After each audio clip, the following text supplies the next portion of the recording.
Football खेळण्यावरून Usgaon इथल्या बौद्ध वसाहतीमध्ये बौद्ध समाज आणि मातंग समाज यांच्यामध्ये जोरात धुमश्चक्री उडाली। यामध्ये दोन्ही बाजूचे 6 जण जखमी झाले। घटनास्थळी विटाचा खच पडला होता। गांधीनगर पोलिसांनी कारवाईचा बडागा उगारत दोन्ही बाजूंच्या किमान 25 जणांना अटक केली आहे।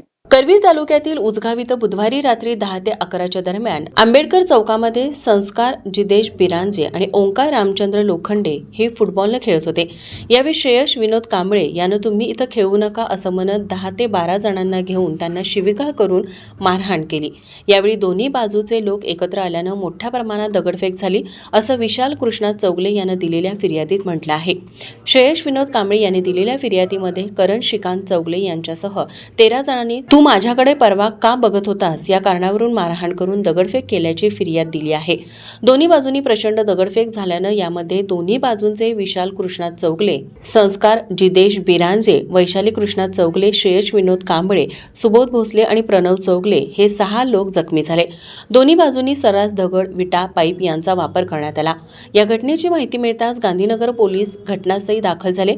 त्यांनी कारवाईचा बडगा उगारत दोन्ही बाजूच्या किमान 25 जणांना अटक केली आहे। या सर्वांना गुरुवारी कोल्हापुरातील न्यायालयात हजर करण्यात आलं होतं। आंबेडकर चौक परिसरामध्ये सध्या तणावपूर्ण वातावरण निर्माण झालं आहे।